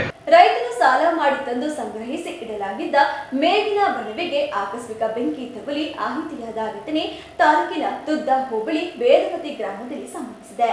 ವೇದವತಿ ಗ್ರಾಮದ ರೈತ ರಂಗಸ್ವಾಮಿಗೆ ಸೇರಿದ ಸುಮಾರು 5-6 ಲೋಡ್ಗಿಂತ ಹೆಚ್ಚು ಮೇವಿನ ಸಂಗ್ರಹಣೆ ಮಾಡಲಾಗಿದ್ದ ಬಣವೆಗೆ ಬೆಂಕಿ ತಗುಲಿದ್ದು ಅಂದಾಜು 80,000ಕ್ಕೂ ಹೆಚ್ಚಿನ ಬೆಲೆ ಬಾಳುವ ಗೋವುಗಳ ಮೇವು ಪೂರ್ಣ ಬೆಂಕಿಯಲ್ಲಿ ಬೆಂದು ಕರಕಲು ಆಗಿವೆ ಎಂದು ತಿಳಿದು ಬಂದಿದೆ. ಬೆಂಕಿಯ ಜ್ವಾಲೆ ತೀವ್ರವಾಗಿದ್ದರಿಂದ ಕೆಲವೇ ಕ್ಷಣಗಳಲ್ಲಿ ಮೇವಿನ ಬಣವೆ ಸಂಪೂರ್ಣವಾಗಿ ಸುಟ್ಟು ಹೋಗಿದೆ. ಈ ದುರ್ಘಟನೆಯ ಬಗ್ಗೆ ಮಾಹಿತಿ ದೊರಕುತ್ತಿದ್ದಂತೆಯೇ ಹಾಸನ ಅಗ್ನಿಶಾಮಕ ದಳದ ಸಿಬ್ಬಂದಿ ಸ್ಥಳಕ್ಕಾಗಮಿಸಿ ಬೆಂಕಿ ನಿಂದಿಸುವ ಕಾರ್ಯಾಚರಣೆ ನಡೆಸಿದರು. ಬೆಂಕಿಯ ತೀವ್ರತೆಯನ್ನು ನಿಯಂತ್ರಿಸಲು ಅಗ್ನಿಶಾಮಕ ಸಿಬ್ಬಂದಿ ಸಾಕಷ್ಟು ಶ್ರಮ ವಹಿಸಿದರು. ಘಟನೆಯಿಂದ ಸಂಕಷ್ಟಕ್ಕೆ ಸಿಲುಕಿರುವ ರೈತನಿಗೆ ಜಿಲ್ಲಾಡಳಿತ ಹಾಗೂ ಸಂಬಂಧಿತ ಇಲಾಖೆಗಳು ತಕ್ಷಣ ಪರಿಹಾರ ಮತ್ತು ನೆರವು ನೀಡಬೇಕು ಎಂದು ಗ್ರಾಮಸ್ಥರು ಮನವಿ ಮಾಡಿದ್ದಾರೆ. ಹೊಳೆನರಸೀಪುರದಲ್ಲಿ ಇಂದು ಮಿಲನ್ ಫರ್ಟಿಲಿಟಿ ಸೆಂಟರ್ ವತಿಯಿಂದ ಉಚಿತ ಬಂಜೇತನ ತಪಾಸಣಾ ಶಿಬಿರವನ್ನು ಹಮ್ಮಿಕೊಳ್ಳಲಾಗಿತ್ತು. ಅತ್ಯಂತ ವಿಶ್ವಾಸಾರ್ಹ ಬಂಜೇತನ ನಿವಾರಣಾ ಸಂಸ್ಥೆ ಮಿಲನ್ ಫರ್ಟಿಲಿಟಿ ಸೆಂಟರ್ ಬೆಂಗಳೂರು ತಜ್ಞರಿಂದ ಇಂದು ಹೊಳೆನರಸೀಪುರದ ಚಿರಂತನ ಡಯಾಗ್ನೋಸ್ಟಿಕ್ ಸೆಂಟರ್ನಲ್ಲಿ ಉಚಿತ ಬಂಜೇತನ ನಿವಾರಣಾ ಶಿಬಿರವನ್ನು ಹಮ್ಮಿಕೊಳ್ಳಲಾಗಿತ್ತು. ಬೆಂಗಳೂರಿನ ಮಿಲನ್ ಆಸ್ಪತ್ರೆಯ IVF ತಜ್ಞೆ ಡಾಕ್ಟರ್ ಕಾವ್ಯ ಬಿ ಶರ್ಮಾ ಮಾತನಾಡಿ, ಈ ಶಿಬಿರವು ಬಂಜೇತನದ ಸಮಸ್ಯೆಯಿಂದ ಬಳಲುತ್ತಿರುವ ಮತ್ತು ಹಲವು ಚಿಕಿತ್ಸೆಗಳನ್ನು ಪಡೆದು ಯಶಸ್ಸು ಕಾಣದ ದಂಪತಿಗಳಿಗೆ ಬಹಳ ಸಹಕಾರಿಯಾಗಿದೆ. ಮಿಲನ್ ಸಂಸ್ಥೆಯು ಕಳೆದ 36 ವರ್ಷಗಳಿಂದ ಈ ಕ್ಷೇತ್ರದಲ್ಲಿ ಕಾರ್ಯನಿರ್ವಹಿಸುತ್ತಿದ್ದು ಸುಧಾರಿತ ತಂತ್ರಜ್ಞಾನಗಳಾದ PGTA, ಜೆನೆಟಿಕ್ ಟೆಸ್ಟ್ ಮತ್ತು ಅಂಡ್ರಾಲಜಿ ಸೇವೆಗಳನ್ನು ಒಳಗೊಂಡಿದೆ ಎಂದು ಹೇಳಿದರು. ಈ ಸಂದರ್ಭದಲ್ಲಿ ಹೊಳೆನರಸೀಪುರ ಮತ್ತು ಸುತ್ತಮುತ್ತಲ ಭಾಗದ ಸಾರ್ವಜನಿಕರ ಈ ಶಿಬಿರದಲ್ಲಿ ಪಾಲ್ಗೊಂಡು ಇದರ ಲಾಭವನ್ನು ಪಡೆದುಕೊಂಡರು. ಇವತ್ತು ನಾವು ಫ್ರೀ ಕ್ಯಾಂಪನ್ನು ಚಿರಂತನ ಡಯಾಗ್ನೋಸ್ಟಿಕ್ ಸೆಂಟರಲ್ಲಿ ನಡೆಸ್ತಾ ಇದ್ದೀವಿ. ಈ ಕ್ಯಾಂಪು ಯಾರ್ಯಾರು ಯೂಸ್ ಆಗುತ್ತೆ ಅಂತಂದರೆ ಬಂಜೇತನದಿಂದ ಬಳಲ್ತಿರುವಂಥ ದಂಪತಿಗಳು ಎಷ್ಟೊಂದು ಟ್ರೀಟ್ಮೆಂಟ್ ತೊಗೊಂಡು ನಿಮಗೆ ಸಕ್ಸಸ್ ಸಿಗ್ತಿಲ್ಲ ಅಂತ ನರಳ್ತಾ ಇದ್ದೀರಾ. ಇವತ್ತು ಫ್ರೀ ಕನ್ಸಲ್ಟೇಷನ್ ಚಿರಂತನ ಡಯಾಗ್ನೋಸ್ಟಿಕ್ ಸೆಂಟರ್ ಹೊಳೆನರಸೀಪುರದಲ್ಲಿ ಇಟ್ಕೊಂಡಿದ್ದೀವಿ. ನಾವು ಮಿಲನ್ ಸಂಸ್ಥೆಯಿಂದ ಬಂದಿರೋದು. ನಿಮಗೆಲ್ಲ ಗೊತ್ತಿರೋಂಥ ಹಾಗೆ ಮಿಲನ್ನು 36 ವರ್ಷದ ಹಳೆ ಸಂಸ್ಥೆ.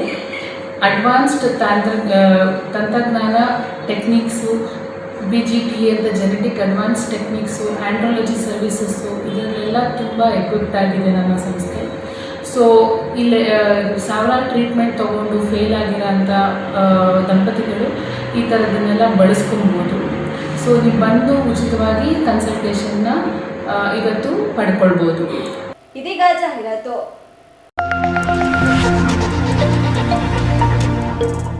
ಕ್ವಾರ್ಕ್ ಅಕಾಡೆಮಿ ಎಕ್ಸಲೆನ್ಸ್ ಇನ್ ಕಾಂಪಿಟೇಟಿವ್ ಕೋಚಿಂಗ್.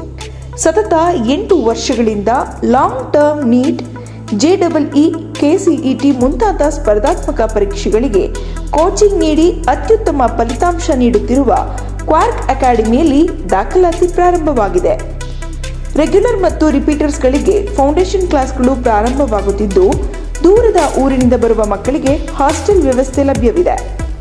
ನಿಮ್ಮ ಮೆಡಿಕಲ್ ಸೀಟ್ ಕನಸನ್ನು ನನಸಾಗಿಸಿಕೊಳ್ಳಲು ಮತ್ತು BSc agriculture science, BSc veterinary ಸೈನ್ಸ್ಗಳಿಗಾಗಿ ಕ್ವಾರ್ಕ್ ಅಕಾಡೆಮಿ ಚಂದ್ರಶೇಖರ್ HS ರವರ ಸಾರಥ್ಯದ ತಂಡವು ಉತ್ತಮ ಕೋಚಿಂಗ್ ನೀಡುತ್ತಿದ್ದು ಹಲವಾರು ವಿದ್ಯಾರ್ಥಿಗಳು ಮೆಡಿಕಲ್ ಸೀಟ್ ಪಡೆದಿರುತ್ತಾರೆ. ಉಲ್ಲಾಸ್ ರಾಜ್ 2025ರ ನೀಟ್ನಲ್ಲಿ 562 ಅಂಕ ಪಡೆದು ಮೈಸೂರಿನ ಮೆಡಿಕಲ್ಸ್ ಕಾಲೇಜಿಗೆ ಸೇರ್ಪಡೆಯಾಗಿದ್ದಾರೆ. ಹಾಗೂ JEE ಮೈನ್ಸ್ನಲ್ಲಿ ದೀಪಕ್ ಸಾಯಿ ಸಚಿನ್ 99.90% ಪಡೆದು IIT ಲಕ್ನೋನಲ್ಲಿ ಸೇರ್ಪಡೆಯಾಗಿದ್ದಾರೆ. KCET ನೀಟ್ ಕ್ರ್ಯಾಶ್ ಕೋರ್ಸ್ ತರಗತಿಗಳು ಮಾರ್ಚ್ 18ರಿಂದ ಪ್ರಾರಂಭ. Contact Quark academy, old Gokul hotel road, opposite Spoorthi coffee, KR Puram, Hassan. Mobile 8867519496, 8762977772.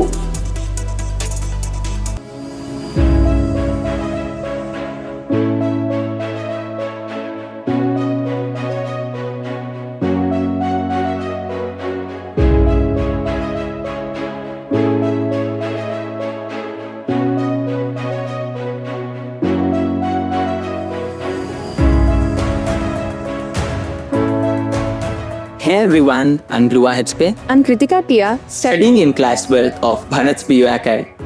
We are proud to introduce Bharat's Academy, a newly established institution in science which is dedicated for excellence education in curricular and non-curricular activities. Hello everyone, myself Barira Kaunin. Myself Naba Zahra. We are from Bharat's PU Academy. I'm really proud to express the excellent and well-organized schedule of our college. A good college schedule plays a vital role in every student's life by shaping their future along with their knowledge, skills, and character. Our college follows an academic system which focuses on both theoretical and competitive learning. Our college provides a well-disciplined yet friendly environment, a modern laboratories, a well-stocked library, digital learning facilities that support the students in their studies.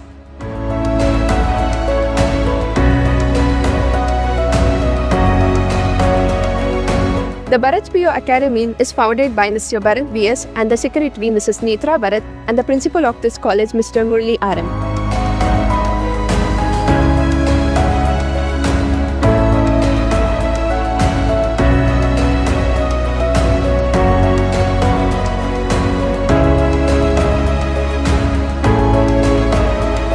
So it's been a great experience studying in Bharat's Academy since I train especially for competitive exams like JEE, NEET, CET and NDA with individual care and support. Also, we are taught by highly qualified and experienced lecturers. ನಮಸ್ಕಾರ, ನಾನು ಭರತ್ ಅಂತ. So ನಮ್ಮದು ಭರತ್ಸ್ PU academy ಏನಿದೆ Hassan ಹಳ್ಳಿಕಟ್ಟೆ circle ಸಾಲ್ಗಮೆ ರಸ್ತೆನಲ್ಲಿ, ಇಲ್ಲಿ 2026-27ನೇ ಸಾಲಿನ admissions already open ಆಗಿದೆ. Complete competitive coaching college ಅಂತ ಹೇಳಿ ಹಾಸನದಲ್ಲಿ ಹೆಸರಾಗಿರುವಂಥ ನಮ್ಮ ಕಾಲೇಜಿನಲ್ಲಿ JEEಗೆ ಸಪ್ರೇಟು, ನೀಟ್ಗೆ ಸಪ್ರೇಟು 2 ಬ್ಯಾಚ್ಗಳನ್ನು ನಾವು ಸ್ಟಾರ್ಟ್ ಮಾಡ್ತಾ ಇದ್ದೀವಿ. ಸೊ ಆದಷ್ಟು ಬೇಗ ಅಡ್ಮಿಷನ್ಸ್ ಎಲ್ಲ ಮುಗೀತಾ ಇದೆ. ಸೊ ದಯಮಾಡಿ ಪೇರೆಂಟ್ಸ್ಗಳು ಆದಷ್ಟು ಬೇಗ ಸದುಪಯೋಗ ಪಡ್ಕೊಳ್ಳಿ, ಆದಷ್ಟು ಬೇಗ ಬಂದು ನಿಮ್ಮ ಮಕ್ಕಳನ್ನ ಅಡ್ಮಿಷನ್ಸ್ ಮಾಡಿ. ಸೊ ಭರತ್ಸ್ ಅಕಾಡೆಮಿ ಹೊಸದಾಗಿ ಭಾರತ್ಸ್ ಅಕಾಡೆಮಿ ನಿಮ್ಮ ಮುಂದೆ ಬಂದಿದೆ. ಹಳ್ಳಿಕಟ್ಟಿ ವೃತ್ತ, ಸಾಲ್ಗಾಮಿ ರಸ್ತೆ, ಹಾಸನ. ಭರತ್ಸ್ ಅಕಾಡೆಮಿ ರಾಜ್ಯದ ಪ್ರತಿಷ್ಠಿತ ಸೇವಾ ಸಂಸ್ಥೆಗಳಲ್ಲಿ ಒಂದಾದ ರಾಷ್ಟ್ರೋತ್ಥಾನ ಪರಿಷತ್ ಭಾರತೀಯ ಜ್ಞಾನ ಪರಂಪರೆ, ನೈಜ ಇತಿಹಾಸ, ಸಂಸ್ಕೃತಿ, ಜೀವನ ಪದ್ಧತಿ ಪ್ರತಿಬಿಂಬಿಸುವ CBSE ಪಠ್ಯಕ್ರಮದ 17 ವಿದ್ಯಾಕೇಂದ್ರಗಳನ್ನು ರಾಜ್ಯದ ವಿವಿಧ ಭಾಗಗಳಲ್ಲಿ ನಡೆಸುತ್ತಿದೆ. ಈ ಶಾಲೆಗಳಲ್ಲಿ ವಿದ್ಯಾರ್ಥಿಗಳ ಸರ್ವಾಂಗೀಣ ವಿಕಾಸಕ್ಕಾಗಿ ಪಂಚಮುಖಿ ಶಿಕ್ಷಣ ಎನ್ನುವ ವಿಶಿಷ್ಟ ಕಲಿಕಾ ಪದ್ಧತಿಯನ್ನು ಅನುಷ್ಠಾನಗೊಳಿಸಲಾಗಿದೆ.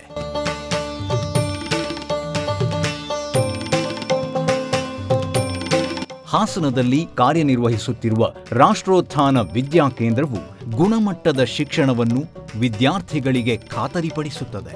ಬನ್ನಿ, ನಿಮ್ಮ ಮಗುವನ್ನು ಹಾಸನದ ರಾಷ್ಟ್ರೋತ್ಥಾನ ವಿದ್ಯಾಕೇಂದ್ರದಲ್ಲಿ ನೋಂದಾಯಿಸಿ ಭಾರತೀಯತೆಯ ಸ್ಪರ್ಶದೊಂದಿಗೆ ಗುಣಮಟ್ಟದ ಶಿಕ್ಷಣವನ್ನು ಪಡೆಯುವ ಅವಕಾಶವನ್ನು ನಿಮ್ಮ ಮಗುವಿಗೆ ಕಲ್ಪಿಸಿ. ನೋಂದಣಿ ಪ್ರಕ್ರಿಯೆ ಪ್ರಾರಂಭವಾಗಿದೆ. ಅಧ್ಯಯನ ಪದವಿ ಪೂರ್ವ ಕಾಲೇಜು ಹಾಸನ ಉತ್ಕೃಷ್ಟ ಗುಣಮಟ್ಟದ ಶಿಕ್ಷಣದೊಂದಿಗೆ ವಿದ್ಯಾರ್ಥಿಗಳ ಭವಿಷ್ಯದ ಭದ್ರ ಬುನಾದಿಗೆ ಸಹಕಾರಿಯಾಗಿರುವ ನಮ್ಮ ಕಾಲೇಜು ತನ್ನ 3ನೇ ವರ್ಷಕ್ಕೆ ಪಾದಾರ್ಪಣೆ ಮಾಡುತ್ತಿರುವುದು ನಮ್ಮೆಲ್ಲರಿಗೂ ಸಂತಸದ ವಿಷಯ. ಅಧ್ಯಯನ ಪದವಿ ಪೂರ್ವ ಕಾಲೇಜಿನಲ್ಲಿ ವಿಜ್ಞಾನ ವಿಭಾಗದಲ್ಲಿ PCMB, PCMC ಮಾತ್ರವಲ್ಲದೆ ವಾಣಿಜ್ಯ ವಿಭಾಗದಲ್ಲಿ CEBA ಕೋರ್ಸ್ಗಳು ಸಹ ಲಭ್ಯವಿದೆ.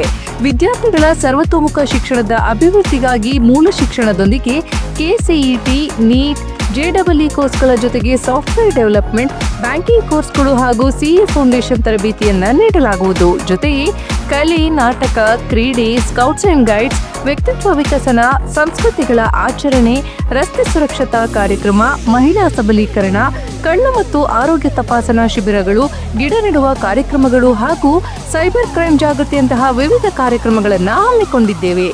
ಅತ್ಯುತ್ತಮ ಅಂಕಗಳನ್ನು ಗಳಿಸಿದ ವಿದ್ಯಾರ್ಥಿಗಳಿಗೆ ಸ್ಕಾಲರ್ಶಿಪ್ ಕೂಡ ಲಭ್ಯವಿದೆ. ನುರಿತ ಉಪನ್ಯಾಸಕರು ಹಾಗೂ ಸುಸಜ್ಜಿತ ಲ್ಯಾಬ್ಗಳನ್ನು ಒಳಗೊಂಡಿರುವ ನಮ್ಮ ಅಧ್ಯಯನ ಪದವಿ ಪೂರ್ವ ಕಾಲೇಜಿನಲ್ಲಿ ವಿದ್ಯಾರ್ಥಿಗಳಿಗೆ ಪ್ರತ್ಯೇಕವಾದ ಹಾಸ್ಟೆಲ್ನ ವ್ಯವಸ್ಥೆ ಕೂಡ ಲಭ್ಯವಿದೆ. 2026-27ನೇ ಶೈಕ್ಷಣಿಕ ಸಾಲಿಗೆ ದಾಖಲಾತಿಗಳು ಪ್ರಾರಂಭವಾಗಿದ್ದು, ವಿದ್ಯಾರ್ಥಿಗಳ ಉಜ್ವಲ ಭವಿಷ್ಯದ ಕನಸಿನ ಮೊದಲ ಹೆಜ್ಜೆ ನಮ್ಮ ಅಧ್ಯಯನ ಪದವಿ ಪೂರ್ವ ಕಾಲೇಜು. ದಾಖಲಾತಿಗಾಗಿ ಹಿಂದೆ ಸಂಪರ್ಕಿಸಿ. ಅಧ್ಯಯನ ಪದವಿ ಪೂರ್ವ ಕಾಲೇಜು, ವಿದ್ಯಾನಗರ, ಹಾಸನ. ಕಾಂಟ್ಯಾಕ್ಟ್ 9019526599. ಯಾವತ್ತೂ ಮರೆಯಲ್ಲ. ನಾನು ಚಿಕ್ಕವನಾಗಿದ್ದಾಗ ಹುಟ್ಟದಬ್ಬ ಅಂದರೆ ಚಾಕ್ಲೇಟ್ ಜೊತೆಯಾಗಿದ್ದರೆ ಎಲ್ಲರೂ ಸಿಹಿಯಾದ ಸಂಭ್ರಮವು ಖುಷಿ ಇದ್ದರೆ ಎಲ್ಲೆಲ್ಲೂ ಪ್ರತಿದಿನವೂ ಸಡಗರವು ಕ್ಯಾಂಪೋ ಚಾಕ್ಲೇಟ್ಸ್ ಸ್ಪ್ರೆಡಿಂಗ್ 100 ವರ್ಷಗಳು 100 ದಿನಗಳು ಮೇಕಿಂಗ್ ಶುಲ್ಕದಲ್ಲಿ 100% ರಿಯಾಯಿತಿ. Bhima legacy fest 100 days offer. ಚಿನ್ನ, ಬೆಳ್ಳಿ ಮತ್ತು ವಜ್ರದ ಮೇಲಿನ ಮೇಕಿಂಗ್ ಶುಲ್ಕದಲ್ಲಿ 100% ವರೆಗೆ ರಿಯಾಯಿತಿ ಪಡೆಯಿರಿ ಮತ್ತು ಪ್ರತಿ 1 ಲಕ್ಷ ರೂಪಾಯಿ ಮೌಲ್ಯದ ವಜ್ರದ ಮೇಲೆ 24 ಕ್ಯಾರೆಟ್ ಚಿನ್ನದ ಬಾರ್ ಉಚಿತವಾಗಿ ಪಡೆಯಿರಿ. ಎಲ್ಲಾ ಭೀಮಾ ಮಳಿಗೆಗಳಲ್ಲಿ ಲಭ್ಯ. ಷರತ್ತುಗಳು ಅನ್ವಯ. ಗೋಮತಿ ಕಲ್ಯಾಣ ಮಂಟಪ 14 ವಸಂತಗಳನ್ನು ಪೂರೈಸಿ 15ನೇ ವರ್ಷಕ್ಕೆ ಪಾದಾರ್ಪಣೆ ಮಾಡುತ್ತಿರುವ ನಮ್ಮ ಗೋಮತಿ ಕಲ್ಯಾಣ ಮಂಟಪವನ್ನ ಹೊಚ್ಚ ಹೊಸ ರೂಪದಲ್ಲಿ ನಿಮ್ಮ ಮುಂದೆ ಪ್ರಸ್ತುತಪಡಿಸುತ್ತಿದ್ದೇವೆ. ಅತ್ಯಾಧುನಿಕವಾಗಿ ನವೀಕರಣಗೊಂಡ ಕಲ್ಯಾಣ ಮಂಟಪದಲ್ಲಿ 1200 ಜನರು ಕೂರಬಹುದಾದಂತಹ ಬ್ಯಾಂಕ್ವೆಟ್ ಹಾಲ್ ಹಾಗೂ 700 ಜನರು ಊಟ ಮಾಡಬಹುದಾದ ಡೈನಿಂಗ್ ಹಾಲ್ ಇದ್ದು, ಮದುವೆ, ಬೀಗರ ಔತಣ, ನಾಮಕರಣ ಮತ್ತು ಎಲ್ಲ ಶುಭ ಸಮಾರಂಭಗಳಿಗೆ ಸಸ್ಯಾಹಾರಿ ಮತ್ತು ಮಾಂಸಾಹಾರಿ ಔತಣಗಳಿಗೆ ಹಾಲ್ ಅನ್ನ ನೀಡಲಾಗುತ್ತದೆ. 4 ಎಕರೆಗೂ ಅಧಿಕ ಜಾಗದಲ್ಲಿ ವಾಹನಗಳಿಗೆ ಉತ್ತಮವಾದ ಪಾರ್ಕಿಂಗ್ ವ್ಯವಸ್ಥೆ ಸಹ ಲಭ್ಯವಿದೆ. ನಿಮ್ಮ ಕುಟುಂಬದ ಸುಂದರ ಕಾರ್ಯಕ್ರಮಗಳನ್ನ ಅತ್ಯುತ್ತಮ ಕ್ಷಣಗಳನ್ನಾಗಿ ಮಾರ್ಪಾಡಾಗಿಸಲು ಒಂದು ಒಳ್ಳೆಯ ಜಾಗ, ಅದುವೇ ನಮ್ಮ ಗೋಮತಿ ಕಲ್ಯಾಣ ಮಂಟಪ. ಗೋಮತಿ ಕಲ್ಯಾಣ ಮಂಟಪ, ಕೋಟ್ ಹೊಸ ಬಸ್ ನಿಲ್ದಾಣದ ಹತ್ತಿರ, ಚನ್ನಪಟ್ಟಣ ಬಡಾವಣೆ, ಹೊಳೆನರಸೀಪುರ ರಸ್ತೆ, ಹಾಸನ. ಬುಕಿಂಗ್ ಹಾಗೂ ಹೆಚ್ಚಿನ ಮಾಹಿತಿಗಾಗಿ ಸಂಪರ್ಕಿಸಿ 9484272661 ಮತ್ತು 8970568666. ಮತ್ತೊಮ್ಮೆ ಅಮೋಘ ವಾರ್ತೆಗಳಿಗೆ ಸ್ವಾಗತ. ನಗರದ ಮಹಾವೀರ ವೃತ್ತದ ಸಮೀಪ ಸೋಮವಾರ ಕೈವಾರ ತಾತಯ್ಯ ಯೋಗಿ ನಾರಿಹಳ್ಳಿ ಯತೀಂದ್ರರ 300ನೇ ಜಯಂತಿಯನ್ನು ಉಚಿತ ಆರೋಗ್ಯ ತಪಾಸಣೆ ಹಾಗೂ ಅನ್ನದಾನ ಕಾರ್ಯಕ್ರಮಗಳ ಮೂಲಕ ಅತ್ಯಂತ ವಿಜೃಂಭಣೆಯಿಂದ ಹಾಗೂ ಅರ್ಥಪೂರ್ಣವಾಗಿ ಆಚರಿಸಲಾಯಿತು. ಕಾರ್ಯಕ್ರಮಕ್ಕೆ ಕ್ಷೇತ್ರದ ಶಾಸಕ ಎಚ್.ಪಿ. ಸ್ವರೂಪ್ ಆಗಮಿಸಿ ಕೈವಾರ ತಾತಯ್ಯರ ಭಾವಚಿತ್ರಕ್ಕೆ ಪುಷ್ಪಾರ್ಚನೆ ಸಲ್ಲಿಸಿದರು. ನಂತರ ಅವರು ಸ್ವತಃ ಆರೋಗ್ಯ ತಪಾಸಣೆಯಲ್ಲಿ ಭಾಗವಹಿಸಿ ಆರೋಗ್ಯ ಪರೀಕ್ಷೆ ಮಾಡಿಸಿಕೊಂಡರು. ಕಾರ್ಯಕ್ರಮದಲ್ಲಿ ಭಾಗವಹಿಸಿದವರು ಕೈವಾರ ತಾತಯ್ಯರ ಜೀವನ ಮತ್ತು ಅವರ ಆಧ್ಯಾತ್ಮಿಕ ಸಾಧನೆಗಳನ್ನು ಸ್ಮರಿಸಿದರು. ಈ ಸಂದರ್ಭದಲ್ಲಿ ಸುಮಕ ರಘು, ಮಾಜಿ ಮೇಯರ್ ಗಿರೀಶ್ ಚನ್ನವೀರಪ್ಪ, ಕಮಲ್ ಕುಮಾರ್, ಕಾಂತರಾಜು, ಜೆಸಿಬಿ ಚಂದ್ರು, ಜಗದೀಶ್, ವಾಸುದೇವು, ಕಿರಣ್ ಬಾಬು, ಸುರೇಶ್, ರಾಮಣ್ಣ, ಕನ್ನಡ ಸಾಹಿತ್ಯ ಪರಿಷತ್ ಮಾಜಿ ಗೌರವಾಧ್ಯಕ್ಷ ರವೀನಾ ಕಲಗೂಡು, ಮಾಜಿ ಅಧ್ಯಕ್ಷ ನಾಯಕರಹಳ್ಳಿ ಮಂಜೇಗೌಡ, ಮಂಜುನಾಥ್, ಸಮಾಜದ ಅಂಬಾರಿ ಶಿವು, ಪ್ರಶಾಂತ್, ಮನು ಸೇರಿದಂತೆ ಹಲವರು ಉಪಸ್ಥಿತರಿದ್ದರು. ಆಲೂರು ತಾಲೂಕಿನ ಹೊಸಮನೆ ಗ್ರಾಮದಲ್ಲಿ ಕ್ರೈಸ್ತ ಧರ್ಮದ ಪವಿತ್ರ ಸ್ಥಳ ಶಿಲುಬೆ ಬೆಟ್ಟದಲ್ಲಿ ಗಣಿಗಾರಿಕೆ ನಡೆಯುತ್ತಿರುವುದನ್ನು ಸ್ಥಗಿತಗೊಳಿಸಿ ಮತ್ತು ಬೇಲೂರು ತಾಲೂಕು ಬಂಟೇನಹಳ್ಳಿ ವಾರ್ಡ್ 2ರಲ್ಲಿ ಮೂಲಭೂತ ಸೌಕರ್ಯ ಕಲ್ಪಿಸಿ ಹಾಗೂ ಹಾಸನ ನಗರದ ಬೀರನಹಳ್ಳಿ ಕೆರೆ ನಿವಾಸಿಗಳಿಗೆ ನಿವೇಶನ ಗುರುತಿಸಿ ಮನೆ ಕಟ್ಟಿಸಿಕೊಡಲು ಆಗ್ರಹಿಸಿ ರಾಜ್ಯ ರೈತ ಸಂಘದಿಂದ ಜಿಲ್ಲಾಧಿಕಾರಿ ಕಚೇರಿ ಎದುರು ಅನಿರ್ದಿಷ್ಟಾವಧಿ ಹೋರಾಟ ಪ್ರಾರಂಭಿಸಿದರು. ಇದೇ ವೇಳೆ ರೈತ ಸಂಘದ ರಾಜ್ಯ ಉಪಾಧ್ಯಕ್ಷ ಆನೆಕೆರೆ ರವಿ ಮಾಧ್ಯಮದೊಂದಿಗೆ ಮಾತನಾಡಿ, ಆಲೂರು ತಾಲೂಕಿನ ಹೊಸಮಠ ಗ್ರಾಮದಲ್ಲಿ ಕ್ರೈಸ್ತ ಧರ್ಮದ ಪವಿತ್ರ ಸ್ಥಳವಾಗಿರುವ ಶಿಲುಬೆ ಬೆಟ್ಟದಲ್ಲಿ ಗಣಿಗಾರಿಕೆ ನಡೆಯುತ್ತಿದ್ದು, ಈ ಗಣಿಗಾರಿಕೆಯಲ್ಲಿ ನಡೆಯುತ್ತಿರುವ ಸ್ಫೋಟಗಳಿಂದ ಸುತ್ತಮುತ್ತಲಿನ ಗ್ರಾಮಗಳಿಗೆ ತೀವ್ರ ಪರಿಣಾಮ ಉಂಟಾಗುತ್ತಿದೆ ಎಂದು ಗ್ರಾಮಸ್ಥರು ಆರೋಪಿಸಿದ್ದಾರೆ. ಬೆಟ್ಟದ ಸುತ್ತಮುತ್ತಲಿನ ಮನೆಗಳಿಗೆ ಬಿರುಕುಗಳು ಕಾಣಿಸಿಕೊಂಡಿದ್ದು, ಜನರು ಭಯಭೀತರಾಗಿ ಬದುಕುವಂತಾಗಿದೆ. ಗಣಿಗಾರಿಕೆಗಾಗಿ ಭಾರಿ ವಾಹನಗಳು ನಿರಂತರವಾಗಿ ಸಂಚರಿಸುತ್ತಿರುವುದರಿಂದ ಗ್ರಾಮೀಣ ರಸ್ತೆಗಳು ಸಂಪೂರ್ಣ ಹಾಳಾಗಿದ್ದು, ವಾಹನ ಸಂಚಾರಕ್ಕೆ ಅಸೌಕರ್ಯ ಉಂಟಾಗಿದೆ. ರಸ್ತೆಯ ದುಸ್ಥಿತಿಯಿಂದ ಶಾಲಾ ವಾಹನಗಳು ಗ್ರಾಮಗಳಿಗೆ ಬರಲು ನಿರಾಕರಿಸುತ್ತಿದ್ದು, ಇದರಿಂದ ಮಕ್ಕಳ ವಿದ್ಯಾಭ್ಯಾಸಕ್ಕೂ ತೊಂದರೆಯಾಗುತ್ತಿದೆ. ಗಣಿಗಾರಿಕೆಯಲ್ಲಿ ನಡೆಯುವ ಸ್ಫೋಟದ ತೀವ್ರ ಶಬ್ದ ಹಾಗೂ ಪರಿಸರದ ಹಾನಿಯಿಂದ ಕಾಡು ಪ್ರಾಣಿಗಳು ತಮ್ಮ ವಾಸಸ್ಥಳ ತೊರೆದು ಗ್ರಾಮಗಳತ್ತ ಬರುತ್ತಿರುವ ಘಟನೆಗಳು ಹೆಚ್ಚಾಗಿವೆ. ಇನ್ನೊಂದೆಡೆ ಬೇಲೂರು ತಾಲೂಕಿನ ಬಂಟೇನಹಳ್ಳಿ ಗ್ರಾಮ ಪಂಚಾಯಿತಿ ವ್ಯಾಪ್ತಿಯ ವಾರ್ಡ್ ನಂಬರ್ 2ರ ದೇವರಾಜಪುರ ಅಂಬೇಡ್ಕರ್ ಬೀದಿಯಲ್ಲಿ 1950ರಿಂದ ಪೂರ್ವಿಕರ ಕಾಲದಿಂದಲೇ ಸುಮಾರು 300ರಿಂದ 400 ಕುಟುಂಬಗಳು ಮನೆ ಕಟ್ಟಿಕೊಂಡು ವಾಸಿಸುತ್ತಿವೆ. ಪರಿಶಿಷ್ಟ ಜಾತಿ, ಪರಿಶಿಷ್ಟ ಪಂಗಡ ಸೇರಿದಂತೆ ಇತರೆ ಸಮುದಾಯಗಳ ಜನರು ಇಲ್ಲಿ ವಾಸಿಸುತ್ತಿದ್ದರೂ ಈ ಪ್ರದೇಶದಲ್ಲಿ ಮೂಲಭೂತ ಸೌಲಭ್ಯಗಳ ಕೊರತೆ ಇದೆ. ಕುಡಿಯುವ ನೀರು, ರಸ್ತೆ, ಚರಂಡಿ, ವಿದ್ಯುತ್ ಸೇರಿದಂತೆ ಅಗತ್ಯ ಮೂಲ ಸೌಕರ್ಯಗಳನ್ನು ಒದಗಿಸಬೇಕು ಎಂದು ಸ್ಥಳೀಯರು ಹಲವು ಬಾರಿ ಮನವಿ ಸಲ್ಲಿಸಿದರೂ ಸಮರ್ಪಕ ಕ್ರಮ ಕೈಗೊಳ್ಳಲಾಗಿಲ್ಲ. ಇತ್ತೀಚಿನ ದಿನಗಳಲ್ಲಿ ಕೆಲವು ರಿಯಲ್ ಎಸ್ಟೇಟ್ ವ್ಯವಹಾರ ನಡೆಸುವವರು ಈ ಪ್ರದೇಶದಲ್ಲಿ ವಾಸಿಸುತ್ತಿರುವ ಜನರನ್ನು ಒಕ್ಕಲೆಬ್ಬಿಸಲು ಯತ್ನಿಸುತ್ತಿದ್ದಾರೆ ಎಂಬ ಆರೋಪವು ಕೇಳಿ ಬಂದಿದೆ. ನಕಲಿ ದಾಖಲೆಗಳನ್ನು ಸೃಷ್ಟಿಸಿ ಇಲ್ಲಿ ವಾಸಿಸುವ ಜನರಿಗೆ ತೊಂದರೆ ಕೊಡಲಾಗುತ್ತಿದೆ. ಹಾಸನ ನಗರದ ಬೀರನಹಳ್ಳಿ ಕೆರೆ ಪ್ರದೇಶದಲ್ಲಿ ವಾಸಿಸುತ್ತಿದ್ದ ಬಡ ಕುಟುಂಬಗಳನ್ನು 2007ರ ಮೇ 11ರಂದು ತೆರವುಗೊಳಿಸಲಾಗಿತ್ತು. ಸುಮಾರು 25 ಮನೆಗಳನ್ನು ತೆರವುಗೊಳಿಸಿದ ನಂತರ ಈ ಕುಟುಂಬಗಳಿಗೆ ನಗರಾಭಿವೃದ್ಧಿ ಪ್ರಾಧಿಕಾರ ಆಶ್ರಯ ಯೋಜನೆಯಡಿ ಅರಸೀಕೆರೆ ರಸ್ತೆಯ ಬಿಟಿ ಕುಪ್ಪಲು ಸಮೀಪದಲ್ಲಿ ಹಕ್ಕುಪತ್ರ ನೀಡಲಾಗಿದೆ. ಆದರೆ ಹಕ್ಕುಪತ್ರ ನೀಡಿದ ಬಳಿಕ ಹಲವು ವರ್ಷಗಳು ಕಳೆದರೂ ಇದುವರೆಗೆ ಫಲಾನುಭವಿಗಳಿಗೆ ನಿವೇಶನ ಗುರುತಿಸಿ ನೀಡಲಾಗಿಲ್ಲ ಎಂದು ಹೇಳಿದರು. ಜಿಲ್ಲಾಧಿಕಾರಿ ಕಚೇರಿ ಮುಂದೆ ಇದು 5ನೇ ಬಾರಿ ಚಳುವಳಿ ಮಾಡ್ತಾ ಇರೋದು. ಯಾಕೆ ಅರ್ಥ ಆಗ್ತಾ ಇಲ್ಲ ಸರ್ಕಾರಕ್ಕೆ ಅಂದರೆ ನನಗೆ ಗೊತ್ತಾಗ್ತಾ ಇಲ್ಲ. ಹಿಂದೆ ಇದ್ದ DC ಅವರು, ಇಬ್ಬರು DC ಅವರು ಸಹ ವಜಾ ಮಾಡಿದ್ದಾರೆ. ಗಣಿಗಾರಿಕೆಯನ್ನು ಮಾಡಬೇಡಿ ಅಂತ ವಜಾ ಮಾಡಿದ್ದಾರೆ. ಆದರೆ ಮೊನ್ನೆ ತಹಸೀಲ್ದಾರ್ ಹೇಳ್ತಾರೆ ಇಲ್ಲ ನಮಗೆ ಅನುಮತಿ ಸಿಕ್ಕಿದೆ, ನಾವು ಮಾಡೇ ಮಾಡ್ತೀವಿ ಅಂತ ಮೊನ್ನೆ ಗಣಿಗಾರಿಕೆ ಮಾಡಲಿಕ್ಕೆ ಬಂದಿದ್ದಾರೆ. ನಾವು ಸ್ಪಷ್ಟ ಹೇಳ್ತಾ ಇದ್ದೀವಿ, ಅಲ್ಲಿ ಸುಮಾರು ಹೊಸಮಠ, ಕಳ್ಳಿಕೊಪ್ಪಲು, ಶಿಲುಬೆ ಬೆಟ್ಟವಿದೆ ರೀ. ಶಿಲುಬೆ ಬೆಟ್ಟ ಅದು ಒಂದು ಪವಿತ್ರವಾದ ಸ್ಥಳ. ಇಂಥ ಊರುಗಳಿದ್ದು ಅವರಿಗೆ ವಾಸ ಮಾಡ್ತಾ ಇದ್ದಾರೆ. ರೋಡ್ ಇದೆ, ಮತ್ತು ನೀರಿನ ಟ್ಯಾಂಕ್ಗಳಿದ್ದಾವೆ. ಇಷ್ಟೆಲ್ಲ ನಾವು ಮನವರಿಕೆ ಮಾಡಿದ್ವಿ. DC ಅವರು ಒಪ್ಕೊಂಡು ಬೇಡ ಅಂತ ಹೇಳಿದ ಮೇಲೆ ತಹಸೀಲ್ದಾರು ಅಲ್ಲಿ ಲೋಕಲ್ ಗಣಿಗಾರಿಕೆಯನ್ನು ಇಟ್ಕೊಂಡು ನಾವು ಮಾಡೇ ಮಾಡ್ತೀವಿ ಅಂತ ಬಂದಿದ್ದಾರೆ. ಸ್ಪಷ್ಟ ಹೇಳ್ತಾ ಇದ್ದೀವಿ, ಗಣಿಗಾರಿಕೆ ನಿಲ್ಲಿಲ್ಲ ಅಂದರೆ ನಾವಿವತ್ತು ಜಿಲ್ಲಾಧಿಕಾರಿ ಕಚೇರಿ ಮುಂದೆ ನಾವು ಅನಿರ್ದಿಷ್ಟ ಧರಣಿ ಮಾಡೋಕ್ಕೆ ಬಂದಿದ್ದೀವಿ. ಒಂದು. ಇನ್ನೊಂದು, ಬೇಲೂರು ತಾಲೂಕು ಬಂಡೇನಹಳ್ಳಿ ಗ್ರಾಮ 1950ನೇ ಇಸ್ವಿಲಿ ಅವರು ವಾಸ ಮಾಡ್ತಾ ಇದ್ದಾರೆ. 1951ರಲ್ಲಿಗೆ 26 ಎಷ್ಟು ವರ್ಷ ಸಮಯ ಆಯಿತು? 1951ರಲ್ಲಿಗೆ 77 ವರ್ಷ. ಏನು ಅರ್ಥ ಇವೆಲ್ಲ? ಈಗ ಅವನು ಯಾವನ ಬಂದು ನಾನು ಮಿಲಿಟರಿಯಿಂದ ಮಿಲಿಟರಿ ಎಲ್ಲ ಅವನು ನಮ್ಮನ್ನ ತೆಗೆದವ್ರೆ ದಾಖಲೆಯ ಅವನೇನೋ ಮೇಸ್ಟ್ ಅಂತ ಅವನು ಅಲ್ಲ, ಇದು ಆರೋಗ್ಯ ಇಲಾಖೆ ಅಂತೆ. ಅವನು ಬಂದು ನಾನು ಮಿಲಿಟರಿಯಿಂದ ನನಗೆ ಸ್ಯಾಂಕ್ಷನ್ ಆಗಿದೆ. ಆ ಸ್ಯಾಂಕ್ಷನ್ ಅವ್ನು ಮಾಡಕ್ ಬಂದಿಲ್ಲ, ಬೇರೆ ಮಾರ್ಲಿಕ್ಕೆ ರೆಡಿ ಆಗಿದ್ದಾನೆ. ಏನಿವೆಲ್ಲ ಕಾನೂನೇನ್ರಿ? ಹೋಗ್ತಾ ಇದೆ. ದಯಮಾಡಿ ನೋಡಿ, ಇವೆಲ್ಲ ನಡೆಯಲ್ಲ.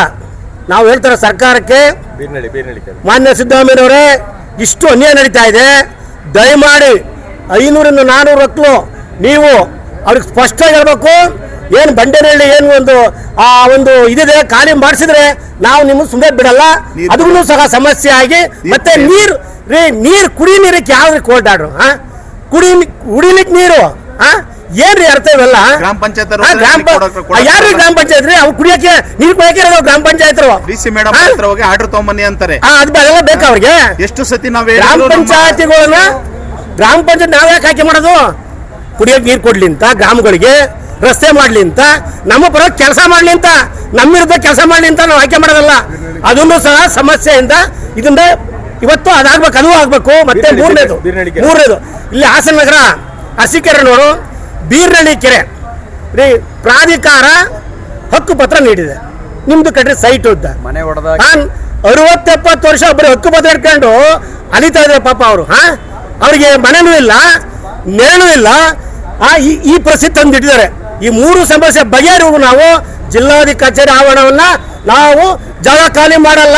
ಪ್ರತಿಭಟನೆಯಲ್ಲಿ ರೈತ ಸಂಘದ ಜಿಲ್ಲಾಧ್ಯಕ್ಷ ಬಾಬು, ರಾಜ್ಯ ಸಂಚಾಲಕ ಮೊಹಮ್ಮದ್ ಸಾದಿಕ್, ಮಗ್ಗೆ ಮಠದ ಕೊಪ್ಪಲು ಸಂತ ಫ್ರಾನ್ಸಿಸ್ ಹೇವಿಯರ್ ಚರ್ಚ್ನ ಫಾದರ್ ಪ್ರಶಾಂತ್, ಕರ್ನಾಟಕ ರಕ್ಷಣಾ ವೇದಿಕೆ ಜಿಲ್ಲಾಧ್ಯಕ್ಷ ಸತೀಶ್ ಪಾಟೀಲ್, ಉಪಾಧ್ಯಕ್ಷ ವೆಂಕಟೇಶ್, ಅರುಣಾ ಭಾಸ್ಕರ್, ಪವಿತ್ರ, ರಂಗಮ್ಮ, ಕವಿತಾ ಇತರರು ಉಪಸ್ಥಿತರಿದ್ದರು. ರಂಜಾನ್ ಹಾಗೂ ಯುಗಾದಿ ಹಬ್ಬಗಳ ಪ್ರಯುಕ್ತ ನಗರದ ಶರೀಫ್ ಕಾಲೋನಿ ಸಮೀಪ ಸೈಯದ್ ರಿಯರ್ ಅವರ ಸಹಕಾರದಲ್ಲಿ ಏಕ್ವಲ್ ಫೌಂಡೇಶನ್ ಸಂಯುಕ್ತಾಶ್ರಯದಲ್ಲಿ ಬಡ ಹಾಗೂ ನಿರ್ಗತಿಕರಿಗೆ ಅನ್ನ ಸಂತರ್ಪಣೆ, ಆಹಾರ ಕಿಟ್ ಮತ್ತು ಬಟ್ಟೆ ವಿತರಣೆ ಕಾರ್ಯಕ್ರಮವನ್ನು ಯಶಸ್ವಿಯಾಗಿ ಆಯೋಜಿಸಲಾಯಿತು. ಈ ಸಂದರ್ಭದಲ್ಲಿ ಸೈಯದ್ ರಿಯಾನ್ ಮಾತನಾಡಿ, ಹಬ್ಬಗಳು ಎಂದರೆ ಕೇವಲ ಸಂಭ್ರಮಾಚರಣೆ ಅಥವಾ ಆಚರಣೆಗಳಿಗೆ ಮಾತ್ರ ಸೀಮಿತವಾಗಿರಬಾರದು. ಸಮಾಜದಲ್ಲಿ ಪರಸ್ಪರ ಪ್ರೀತಿ, ಸಹಕಾರ ಹಾಗೂ ಮಾನವೀಯತೆಯನ್ನು ಬೆಳೆಸುವ ಸಂದರ್ಭವಾಗಬೇಕು. ಬಡ ಹಾಗೂ ಸಂಕಷ್ಟದಲ್ಲಿರುವ ಜನರಿಗೆ ಸಹಾಯ ಮಾಡುವುದೇ ನಿಜವಾದ ಹಬ್ಬದ ಅರ್ಥ. ಇಂತಹ ಸಾಮಾಜಿಕ ಸೇವಾ ಚಟುವಟಿಕೆಗಳ ಮೂಲಕ ಸಮಾಜದಲ್ಲಿ ಸಹಕಾರ ಮತ್ತು ಸೌಹಾರ್ದತೆಯ ವಾತಾವರಣ ನಿರ್ಮಾಣವಾಗುತ್ತದೆ. ಧರ್ಮ, ಜಾತಿ ಭೇದವಿಲ್ಲದೆ ಎಲ್ಲರೂ ಒಂದಾಗಿ ಸಹಾಯ ಮಾಡುವ ಮನೋಭಾವ ಬೆಳೆಸಿಕೊಳ್ಳಬೇಕು ಎಂದು ಹೇಳಿದರು. ರಂಜಾನ್ ಮತ್ತು ಯುಗಾದಿ ಹಬ್ಬದ ಪ್ರಯುಕ್ತ ನಾವು ಎಲ್ಲರೂ ಬಡ ಕುಟುಂಬಗಳಿಗೆ ರೇಷನ್ ಕಿಟ್ ಹಾಗೂ ಬಟ್ಟೆ ಕೊಡೋ ಒಂದು ಪ್ರೋಗ್ರಾಮ್ ಇವತ್ತು ಇಟ್ಕೊಂಡಿದ್ವಿ. ಆಮೇಲೆ ಊಟದ ವ್ಯವಸ್ಥೆ, ಅವ್ರು ಹೋಗೋಕ್ಕೆ ಊಟದ ವ್ಯವಸ್ಥೆ ಮಾಡಿದ್ವಿ. ಹಾಗೆ ಹೋಗೋರಿಗೆ ಆಟೋ, ಯಾರ್ಯಾರಿಗೆ ತುಂಬ ನಡೆಯೋಕ್ಕಾಗಲ್ಲ ಅಂಥವ್ರಿಗೆ ಕೂಡ ಆಟೋದ ವ್ಯವಸ್ಥೆ ಕೂಡ ಮಾಡಿದ್ದೀವಿ. ಇದು ನಾನು ಒಬ್ಬನೇ ಅಲ್ಲ, ನನ್ನ ಹಿಂದೆ ನನ್ನ ಟೀಮ್ ಇದೆ, ಸಾಕಷ್ಟು ಜನ ಇದರಲ್ಲಿ ಕಾಂಟ್ರಿಬ್ಯೂಟ್ ಮಾಡಿದ್ದಾರೆ. ಅವ್ರದ್ದೆಲ್ಲ ನಾವು ಮಾಡ್ತಾ ಇದ್ವಿ. ಈ ಥರನೇ ನಿಮ್ಮ ಸಪೋರ್ಟ್ ಇದ್ದರೆ ಮುಂದೆ ಬರುವ ದಿನಗಳಲ್ಲಿ ಸಾಕಷ್ಟು ಪ್ಲ್ಯಾನ್ ಮಾಡಿದ್ವಿ. ಬಡ ಕುಟುಂಬಗಳಿಗೆ ಮದುವೆ ಮಾಡುವಂಥದ್ದು ಸಾಕಷ್ಟು ನಾವು ಒಂದು ಪ್ಲ್ಯಾನ್ ಮಾಡಿದ್ವಿ. ನಿಮ್ದೆಲ್ಲ ಸಪೋರ್ಟ್ ಹೀಗೆ ಇದ್ದರೆ ಮುಂದೆ ಬರುವ ದಿನಗಳಲ್ಲಿ ನಾವು ನಿಮ್ಮ ಜೊತೆ ಒಳ್ಳೊಳ್ಳೆ ಕೆಲಸ ಮಾಡ್ತೀವಿ. ಸಪೋರ್ಟ್ ಮಾಡಿ. ಇದು ಜಾತಿ ಭೇದ ಭಾವ ಇಲ್ಲ, ನಾವೆಲ್ಲ ಒಂದು, ನಾವೆಲ್ಲ ಹಿಂದೂಸ್ತಾನಿಯರು, ನಾವೆಲ್ಲ ಇಂಡಿಯನ್ಸ್. ಎಲ್ಲರಿಗೂ ನನ್ನ ಮುಸ್ಲಿಂ ಬಾಂಧವರಿಗೆ ಹಾಗೂ ಹಿಂದೂ ಬಾಂಧವರಿಗೆ ರಂಜಾನ್ ಮತ್ತು ಯುಗಾದಿ ಹಬ್ಬದ ಶುಭಾಶಯಗಳು. ಕಾರ್ಯಕ್ರಮದಲ್ಲಿ ಇಕಿಲ್ ಫೌಂಡೇಶನ್ ಸದಸ್ಯರು, ಸ್ಥಳೀಯ ಮುಖಂಡರು, ಯುವಕರು ಹಾಗೂ ಸಾರ್ವಜನಿಕರು ಉಪಸ್ಥಿತರಿದ್ದರು. ಕೊನೆಯಲ್ಲಿ ಮತ್ತೊಮ್ಮೆ ಮುಖ್ಯಾಂಶಗಳು. ಬೇಲೂರಿನಲ್ಲಿ ದ್ವಿತೀಯ ಪಿಯುಸಿ ಪ್ರಶ್ನೆ ಪತ್ರಿಕೆ ಅದಲು ಬದಲು ವಿತರಣೆ. 6 ಜನ ವಿದ್ಯಾರ್ಥಿಗಳ ಭವಿಷ್ಯಕ್ಕೆ ಪೆಟ್ಟು ನೀಡಿದ ಶಿಕ್ಷಣ ಇಲಾಖೆ, ಕಣ್ಣೀರು ಹಾಕಿದ ವಿದ್ಯಾರ್ಥಿಗಳು. ಕಾನೂನುಬದ್ಧ ದತ್ತು ಪ್ರಕ್ರಿಯೆ ಅನುಸರಿಸುವುದು ಅಗತ್ಯ. ದತ್ತು ಯೋಜನೆ, ಮಕ್ಕಳ ಸಂರಕ್ಷಣೆ, ಬಾಲ್ಯ ವಿವಾಹ ತಡೆ ಕಾಯ್ದೆ, ಪೋಕ್ಸೋ ಕಾಯ್ದೆ ಕುರಿತು ಜಾಗೃತಿ ಕಾರ್ಯಕ್ರಮದಲ್ಲಿ ಜಿಲ್ಲಾಧಿಕಾರಿ ಕೆಎಸ್ ಲತಾಕುಮಾರಿ ಹೇಳಿಕೆ. ಮತ್ತು ಬಿಸಿಲಿನ ಬೆಗೆಗೆ ತಂಪೆರೆದ ಆವರಣ, ಹಾಸನ ನಗರದಲ್ಲಿ ಗುಡುಗು ಬಿರುಗಾಳಿ ಸಹಿತ ಆಲಿಕಲ್ಲಿನ ಮಳೆ. ಮುಂದಿನ ವಾರ್ತಾ ಸಂಚಿಕೆಯೊಂದಿಗೆ ಮತ್ತೆ ಭೇಟಿಯಾಗೋಣ. ವಂದನೆಗಳು.